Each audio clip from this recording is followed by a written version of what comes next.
Hi everybody, this is Lindsay from windingroadcrochet.com, and today I'm going to demonstrate how to make a rectangle using the corner to corner crochet method.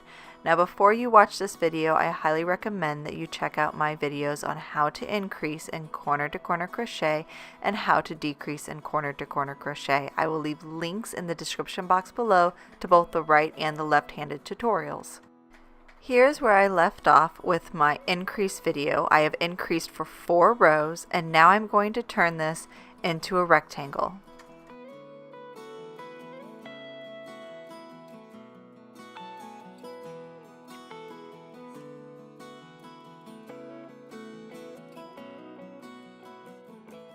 The first thing we need to decide is which way our rectangle is going to go. It can either go to the side here, or we can have it go up. But either way, it will turn into a rectangle. So right now I'm going to decide to go to the side, and that will tell me what I need to do with where I am at on my corner. So on this bottom side, in order to keep it going to the side, I will need to continue to increase on this side. When I get to this side, I will chain 6 and then work my squares up the side. So this will be exactly the same as if we were increasing. But on my other side, I no longer want to keep going up. I now want to go to the side. So I'm going to be decreasing on this side to get it to go off to the side instead of continuing up.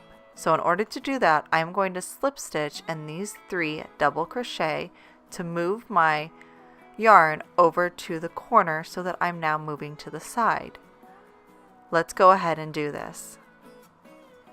Once again, you'll see that I do have my graphs to the side to help with this process. So let's go ahead and make our 3 slip stitches. Slip stitch number 1 in the first double crochet, or the very last double crochet we made. Slip stitch number 2 into the second to last double crochet we made, and slip stitch number 3. That moves our yarn over to this corner so we can continue working down the side of the crochet. So we'll chain 3 and turn our work. And now we are ready to make our next squares up the side of our row.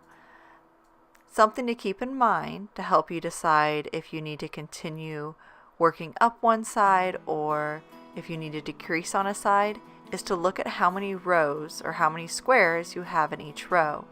So from here and now on, we will be working 4 squares in every single row. We want that number to stay the same because we want the row to be exactly the same width all the way up, because that is what will make it into a rectangle.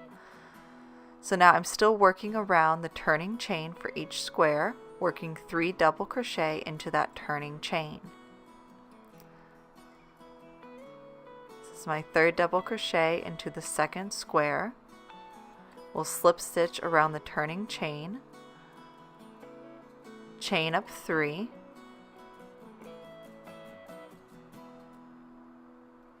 and then work another 3 double crochet into the end and around the turning chain.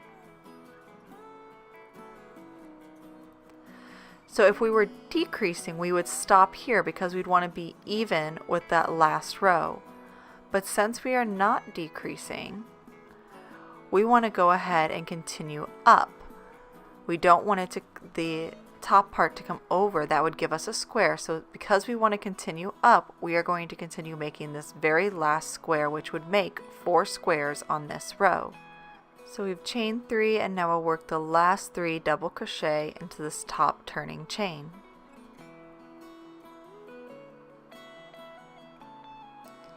So now you can start seeing that our rectangle is starting to form by going up in both directions. So now we are going to chain 6 because on this side we want to continue having it moving up. We'll turn, so now we're moving to the side here. And this side we are increasing. So we're going to work 3 double crochet in the 4th, 5th, and 6th chain from the hook. So our first double crochet, our 2nd double crochet,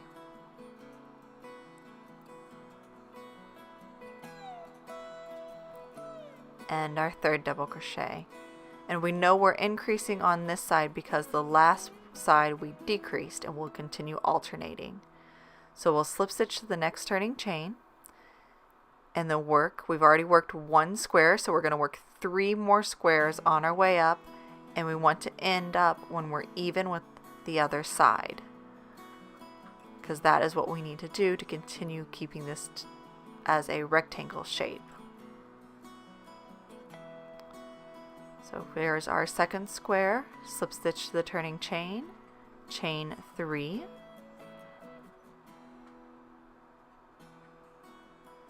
work our third square, slip stitch to the next turning chain, chain 3, work 3 double crochet around the turning chain of the previous row,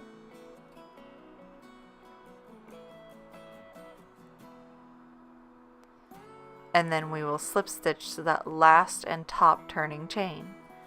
And again, we do not want to make any more squares because we want to continue working to the side. Now we are on the side that we are going to decrease. So in order to decrease, we will slip stitch into those 3 double crochet to keep moving to the side. And I know it gets a little confusing because we're moving to the side, then we're moving up because we're constantly turning our work, but that's why I put in the arrows to help keep you clear of what direction we're working. So now that we've decreased on this side, we're going to work the next 4 squares till we get to the other side, and on the other side we'll increase again. So to chain 3, so we can work this square, turn our work, work a square into every single turning chain, so 3 double crochet around the turning chain,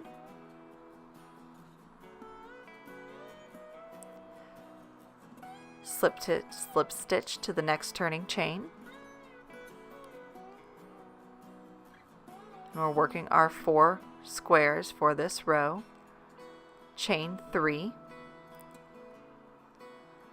3 double crochet around the turning chain. And I am working a little faster in this demonstration because I do expect that you've already learned how to increase and decrease. So it's just a demonstration on how to alternate increasing and decreasing in order to keep your number of squares in each row the same every row so that you continue making a rectangle.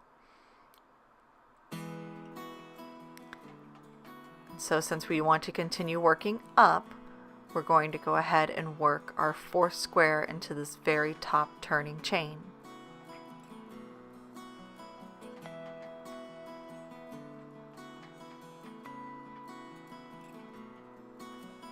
And there you have it. You can see that we are making a rectangle here. So we'll go ahead and do one more row. Here we are on the increased side, so we are going to chain 6.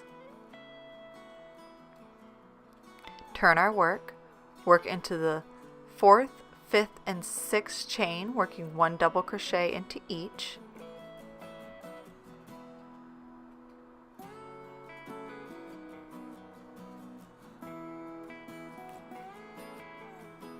And now that we've got our rectangle started a little bit, it's really easy to see that this is the side we would like to increase on because we continue to want it to go to the side.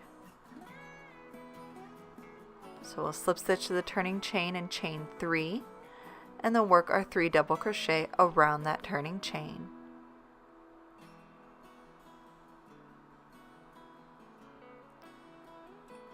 Working up our 3rd square, we're going to chain 3, work 3 double crochet around the turning chain.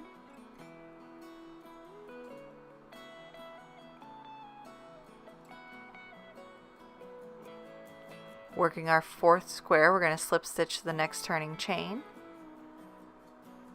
chain 3, and then on this side, this is our 4th square, so we want to remain even with the top. Because if you imagine, if I went ahead and made a 5th square, it would look very unusual. It would not have a nice smooth edge that a rectangle should have. So it should become very obvious where we want to stop making our rectangle, where we want to stop working more squares. So if I can get these 3 slip stitches in here, I'll go ahead and show you what our rectangle is looking like. So you can see how those 2 sides are getting longer. They're definitely longer than the far side. And you can continue making this rectangle as far as you want. It can be as long as you want, and you can use it for a scarf, or you can use it for a headband. If you want some practice patterns for using and creating a rectangle with corner to corner crochet, feel free to check out my blog where I have created 2 practice patterns. The links for that is in the description box below. Also, make sure if you like this video, press the like button and subscribe for more videos.